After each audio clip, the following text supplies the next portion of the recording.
देखो question number 15 क्या कह रहा है, बड़ा अच्छा सा क्वेश्चन है। What is the net flux of uniform electric field of exercise 1.14। इससे पहले वाला जो क्वेश्चन था सेम वही ले लेना है। इलेक्ट्रिक फील्ड की वैल्यू इसमें कितना था, 3 × 10 की power 3 i cap. E is equal to था 3 × 10 to the power 3 i cap newton per coulomb through a cube of side 20 centimetre. एक क्यूब है जिसका साइड कितना है, 20 centimetre, oriented so that its faces are parallel to the coordinate planes.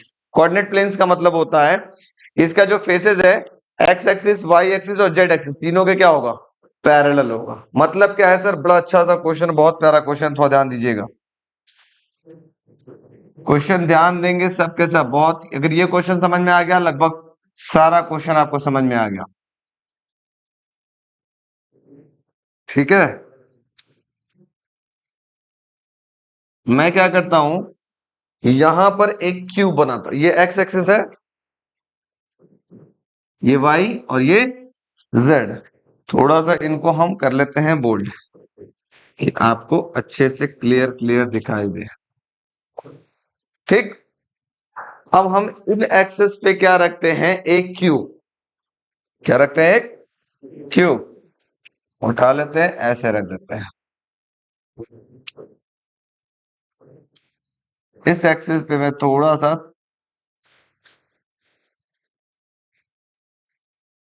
ऐसे करके एक रखता हूं क्यूब।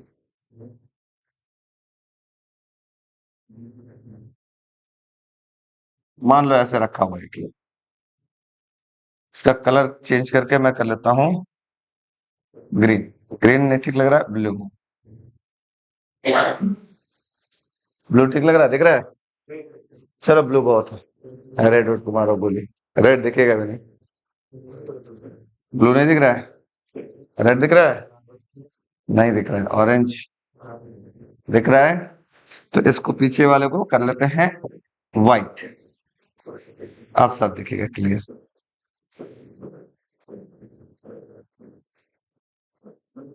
ऐसा रखा हुआ है। अब इसमें इलेक्ट्रिक फील्ड किधर काम कर रहा था, इलेक्ट्रिक फील्ड जो था वो एक्स एक्सिस की तरफ एक्ट कर रहा था। इलेक्ट्रिक फील्ड इधर काम कर रहा था क्योंकि आई कैप लगा होगा। अब ये जो आपके पास क्यूब रखा गया है, ये तीनों एक्सिस से क्या है, पैरेलल है। मैं बोला ना, oriented so that this faces are parallel to the coordinate planes. मतलब एक्स से भी जो साइड है पैरेलल है, वाई से भी पैरेलल और जेड से भी पैरेलल। तो कह रहा है कि इसमें आप टोटल फ्लक्स कितना होगा बताइएगा। तो लेट अस सपोज दैट ये हमारे पास एक क्यूब है तो नहीं, लेकिन मान लेते हैं। ठीक है, मान लिया। इसको ऐसे रखा गया यहां, ऐसे। ठीक, इलेक्ट्रिक फील्ड इधर एक्ट कर रहा है। तो आपको जो फ्लक्स निकालना होगा, इसमें टोटल कितने फेसेस हैं क्यूब में, 6 फेसेस है, 1 2 3 4 5 6। 6 फेसेस से आपको इलेक्ट्रिक फील्ड निकालना होगा। तो सबसे पहले अगर हम बात करें अपर और लोअर पोर्शन से, पहले हम अपर और लोअर पोर्शन से बात करते हैं। तो पहले हम बात कर लेते हैं टॉप एंड बॉटम। इधर क्या लिख लेते हैं, टॉप एंड बॉटम। टॉप से फ्लक्स कितना होगा, थोड़ा सा ध्यान देते हैं, φ1 इसको बोल लेंगे। टॉप से इसको ऐसे रखो, ठीक है। इलेक्ट्रिक फील्ड इधर है, टॉप का एरिया वेक्टर किधर होगा, ऊपर, यस नो। इनके बीच का एंगल कितना हो गया, 90 डिग्री, और cos 90 कितना होता है, 0। तो टॉप से फ्लक्स मिला, ये हो गया EDS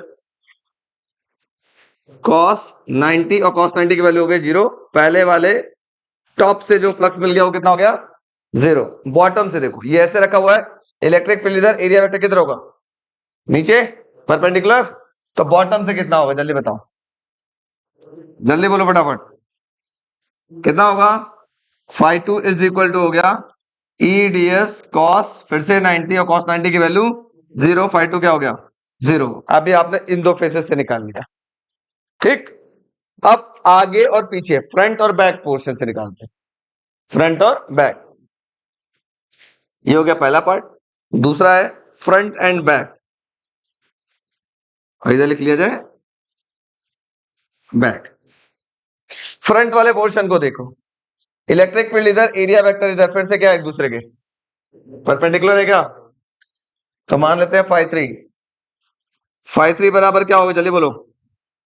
ई डी एस कॉस 90, कॉस 90 की वैल्यू 0, फाई थ्री फिर से क्या हो गया 0।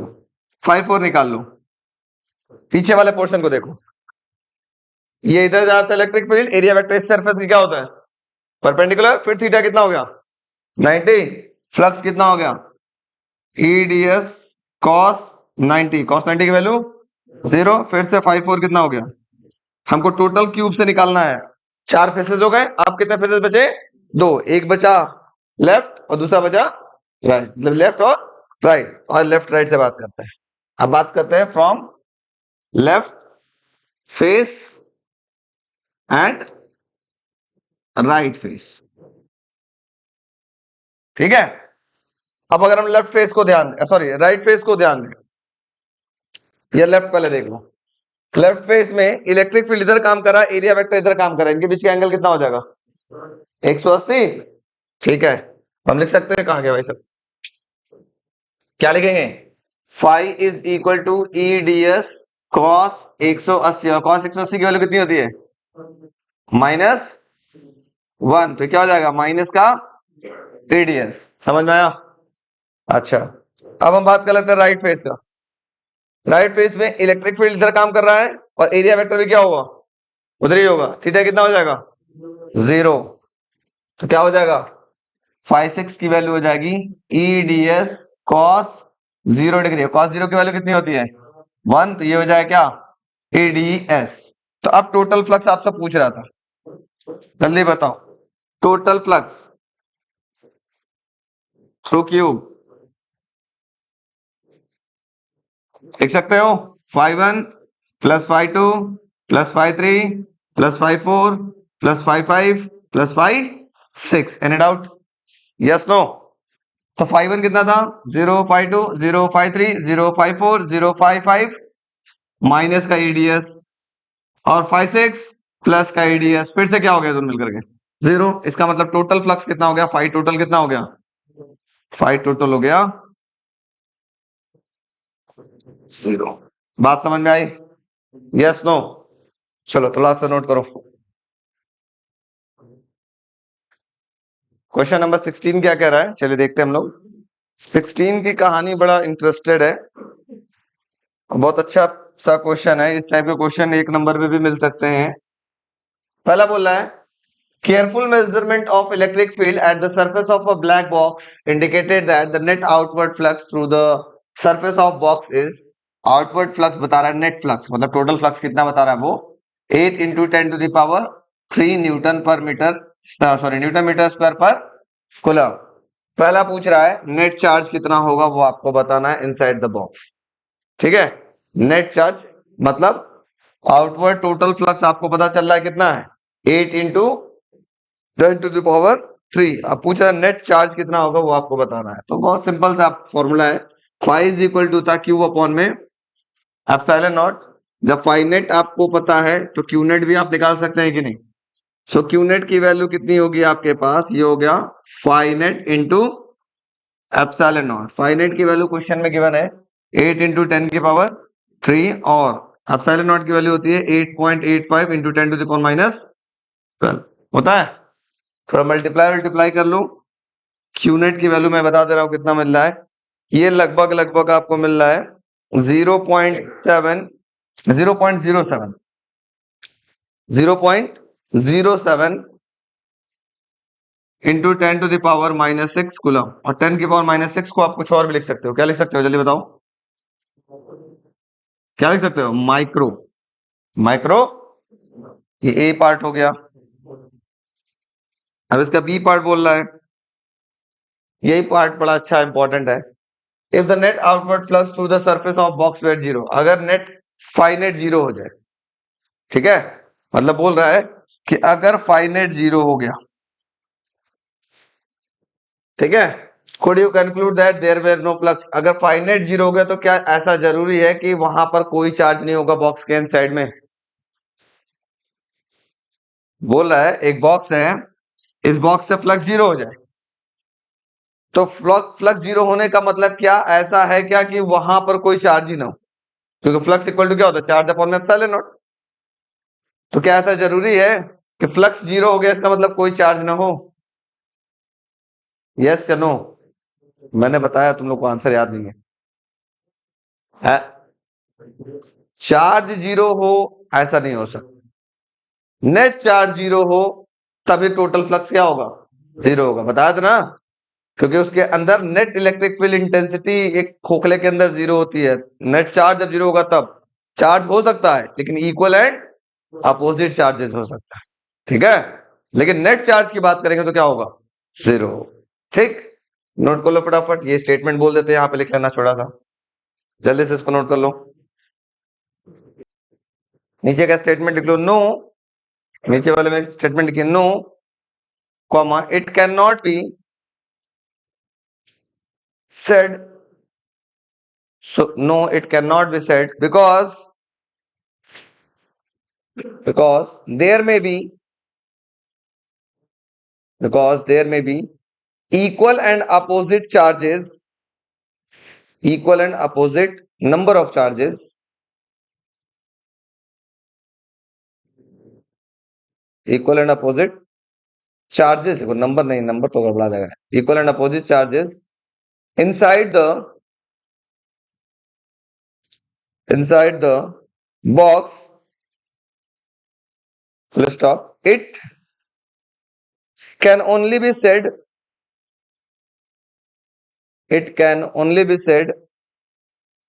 that the net charge inside the box is zero.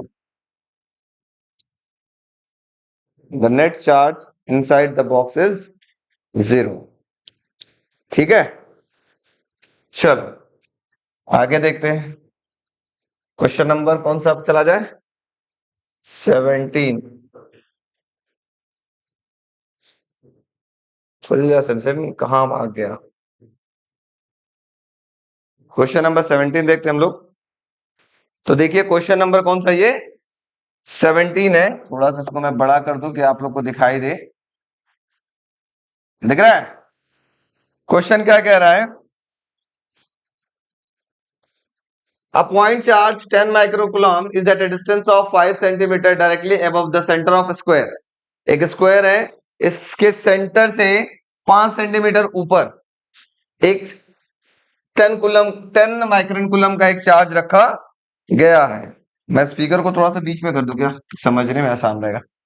यहाँ पर देखो, इसका मतलब यहां पर एक चार्ज रखा गया है, कितना, 10 माइक्रोन कूलम का,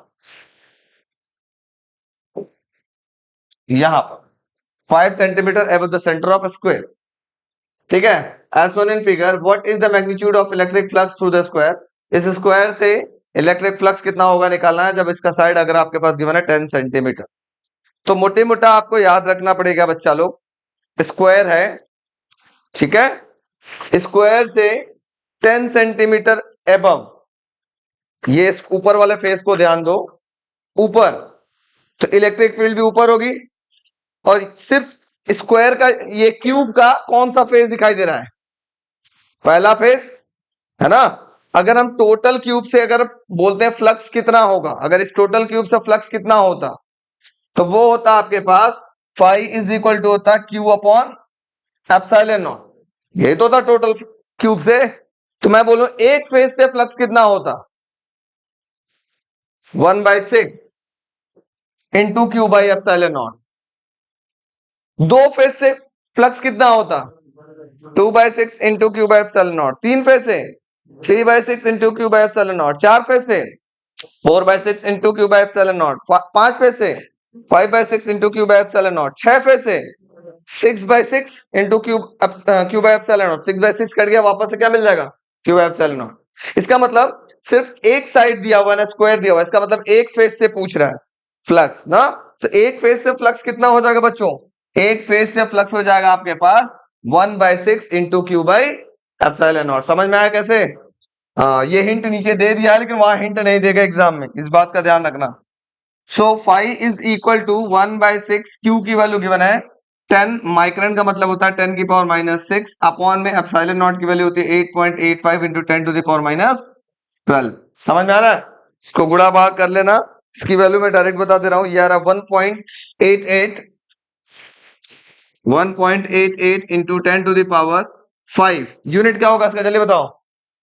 न्यूटन मीटर स्क्वायर पर कूलम। समझ में आ गया सबको? नोट करो फटाफट। देखो क्या है, पॉइंट चार्ज, एक पॉइंट चार्ज है जिसकी वैल्यू गिवन है 2 इंटू 10 की पावर -6 कूलम। माइक्रोन का मतलब है 10 की power -6 is at the centre of cubic Gaussian surface 9 centimetre. Cubic Gaussian surface है, उसके सेंटर पे है, मतलब इस तरीके का टून टून टून टून टून टून टून, इसके सेंटर पे। What is the net flux through the cube? Flux total कितना होगा जल्दी बताओ, अभी हमने बताया था। पूरे क्यूब से निकालना है, टोटल फ्लक्स कितना होगा? क्यू बाई एप्सिलॉन नॉट, अभी बताया था ना। तो Q की वैल्यू है 2 इंटू 10 की पावर -6, एप्सिलॉन नॉट की value 8.85 into 10 to the power -12। Solve कर लें, ये वैल्यू आगे लगभग, बहुत तेज है हम, 2.26 into 10 to the power 5 newton metre square पर। समझ में आया? बहुत इजी था। क्वेश्चन क्या कह रहा है 19 number, a point charge causes the electric flux. एक पॉइंट चार्ज है, कितना इलेक्ट्रिक फ्लक्स से बन रहा है? माइनस का 1.0 into 10 to the power 3 newton metre square पर coulomb to pass through a spherical Gaussian surface. एक स्फेरिकल गॉसियन सरफेस है जिसका रेडियस है आपके पास 10 centimetre, centred on a charge. यहां पे चार्ज रखा हुआ था, ठीक है। पहला क्वेश्चन बोल रहा है, if the radius of Gaussian surface were doubled, अगर आर की वैल्यू को ट्वाइस ऑफ आर कर दिया गया, मतलब 20 सेंटीमीटर कर दिया गया। पूछ रहा है doubled, how much the net flux pass through the surface. Flux कितना बढ़ेगा? फ्लक्स कितना बढ़ेगा? Flux remains same. क्यों? फ्लक्स किस पे डिपेंड नहीं करता है? रेडियस पे। बताया था क्या पढ़ाते समय कि वो रेडियस पे डिपेंड नहीं करता, डिपेंड किस पे करेगा? कितना चार्ज अंदर इनक्लोज्ड है। चार्ज स्टिल क्यू का क्यू ही है, चार्ज तो नहीं ना बढ़ा अंदर। जब चार्ज नहीं बढ़ा तो फ्लक्स क्या होगा? Remain same. दूसरा पूछ रहा बी पार्ट, कहा गया भाई, what is the value of point charge. उस पॉइंट चार्ज की वैल्यू क्या होगी जो यहाँ पर रखा होगा? निकाल लो। फाइव इज इक्वल टू क्या होता है? Q upon epsilon naught. Q is equal to क्या होगा जल्दी बोलो? 5 इंटू एप्सिलॉन नॉट। 5 की वैल्यू कितना है? -1 इंटू 10 की पावर 1.0 इंटू 10 की पावर 3। एप्सिलॉन नॉट की value 8.85 into 10 to the power -12। कितना होगा जल्दी बोलो? माइनस का 8.85 इंटू 10 टू द पावर क्या हो जाएगा? -9 कूलम का चार्ज रखा गया होगा। समझ में आया? हल हुआ था ये भी।